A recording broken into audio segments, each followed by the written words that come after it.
चुनाव आयोग ने 16 सीटों का रुझान जारी कर दिया है। बड़ी खबर आपको बता रहे हैं। आरजेडी को 2 मिला है, बीजेपी को 7, आरएलजेपी को 2, जेडीयू को 3, कांग्रेस को 2 पर आगे बताया गया।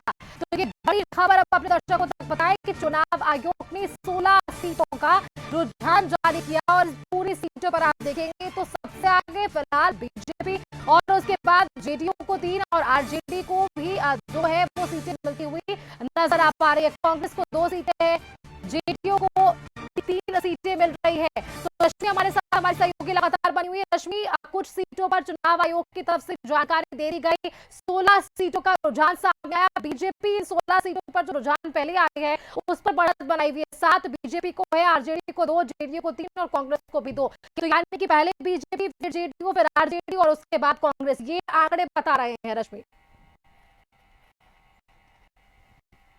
नजरें इसी बात पर टिकी हुई है कि इस बार 2025 में वो कौन सी पार्टी होगी जो सबसे ज्यादा सीटें लेकर आती है, यानी कि बड़ी पार्टी कौन होगी बिहार में इस बार। तमाम दलों की अगर हम बात करें तो बिग बी की भूमिका में कौन रहने वाला है और किसे जनता ज्यादा से ज्यादा चुनकर बिहार में लाना चाहती है, इसके लिए इंतजार है। लेकिन ये जो शुरुआती रुझान है, जैसा आपने दर्शकों को बताया कि चुनाव आयोग की तरफ से ये 16 सीटों का ये जो आंकड़ा है वो फिलहाल सार्वजनिक किया गया है। आरजेडी 2, बीजेपी 7, आरएलजेपी 2, जेडीयू 3 और चुनाव आयोग की तरफ से ये जो शुरुआती रुझान है वो साझा किए गए हैं। बताया है चुनाव आयोग ने कि इन 16 सीटों पर फिलहाल किससे बढ़त मिल रही है, कौन आगे है कौन पीछे है, ये भी हम लगातार बता रहे हैं। और देखिए, इस वक्त हमारे साथ न्यूज रूम में संपादक अनुराग ठाकुर भी जुड़े हुए हैं, उनसे भी हम बातचीत कर लेंगे और ये समझने की कोशिश करेंगे। क्योंकि देखिए, एनडीए की तरफ से अगर हम बात करें तो तमाम स्टार प्रचारकों ने इस बार अपनी पूरी ताकत उन्होंने झोंक दी। अनुराग जी, एनडीए की अगर मैं बात करूं तो चाहे पीएम मोदी से लेकर बीजेपी के राष्ट्रीय अध्यक्ष जेपी नड्डा तक, अलग अलग बीजेपी शासित प्रदेशों के मुख्यमंत्री तक बिहार पहुंचे। उन्होंने चुनावी दम भरा, जोर शोर से प्रचार प्रसार किया और ये जो शुरुआती रुझान आया है ये एनडीए की फेवर में है। ठीक है, इंतजार करना होगा, कुछ पल के बाद पूरी पिक्चर क्लियर हो जाएगी। लेकिन ये किस तरह का संदेश जा रहा है शुरुआती रुझान से? जी रश्मि, बिल्कुल। जैसा कि हमने एग्जिट पोल हमारा और रुद्रा के साथ जो कोलैबोरेशन था, एग्जिट पोल में भी हमने बताया कि एनडीए को बढ़त है। लेकिन अभी भी, और जो अभी तक जो काउंटिंग का रुझान आ रहा है उसमें भी है कि एनडीए लीड कर रही है। लेकिन हमें कुछ समय का इंतजार जरूर करना चाहिए। और कुछ एग्जिट पोल ने महागठबंधन को भी आगे, 1-2 एग्जिट पोल ऐसे हैं जो महागठबंधन को भी उन्होंने आगे बताया है।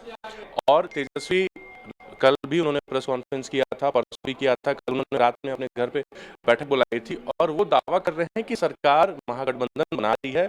और उनके पेज पे भी आ रहा है कि वो 18 तारीख को शपथ लेंगे as a chief minister of Bihar. तो दोनों ही पार्टी अपने अपने तरफ से पूरा दमखम लगाया इन लोगों ने चुनाव में। और एनडीए की बात करें तो स्टार प्रचारकों का हुजूम था। लगभग सभी लोग, जब प्रधानमंत्री नरेंद्र मोदी पहुंचते हैं, वहां पे रैली करते हैं बिहार में, तो उसका एक अलग संदेश जाता है और लोगों को भी लगता है कि प्रधानमंत्री बिहार पहुंचे हैं। और अगर हम हाल के 6 महीनों की बात करें तो प्रधानमंत्री बैक टू बैक बिहार पहुंचे हैं और कई जिलों में उनके रैलियां रही हैं। उन्होंने सभा को संबोधित किया है, मधुबनी ले लें, छपरा ले लें, जहां भी हो गया गए थे, हर जगह गए थे।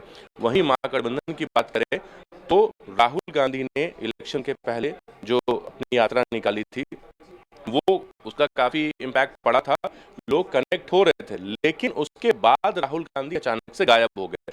तो इसका कहीं ना कहीं ये एक चर्चा का विषय था कि जब पहले राहुल गांधी ने इतनी मेहनत की थी तो इस वक्त वो कहाँ थे। अभी भी उनको उसी दमखम से बिहार में रैलियां करनी चाहिए थी बहरहाल, लेकिन वो आए, लेकिन लेट से आए।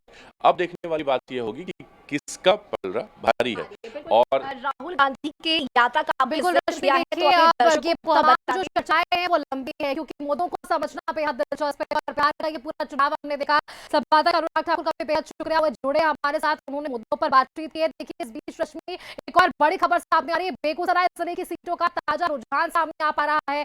7 में से 6 सीट पर महागठबंधन जो है वो आगे चल रहा है, सिर्फ 1 सीट पर एनडीए आगे। तो देखिए, महागठबंधन के कार्यकर्ताओं को निराश होने की जरूरत नहीं है। यहाँ से कुछ विधानसभा सीटें ऐसी भी है जहां महागठबंधन अपनी बढ़त बनाए हुए है। तो जो दम अपनी उपस्थिति दर्ज कराने की कोशिश महागठबंधन की तरफ से हुई, उसका नजारा बेगूसराय जिले में जरूर नजर आ रहा है। 7 में से 6 ऐसे विधानसभा सीट है जहां पर महागठबंधन ने अपनी बढ़त बनाई हुई है। सिर्फ एक सीट पर एनडीए आगे चल रहा है।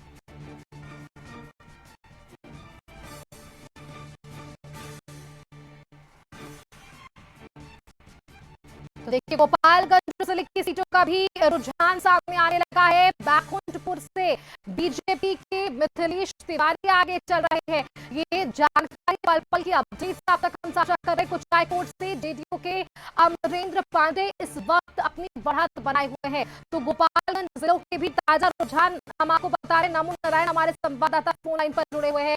नमो नारायण, क्या कुछ वह समीकरण अब तक फिलहाल कहता हुआ नजर आ पा रहा है? जी, आपको बता दूं कि गोपालगंज सदर सीट से जदयू कुचायकोट सदर सीट से अमरेंद्र पांडे आगे चल रहे हैं। भोरे से जदयू आगे चल रहा है।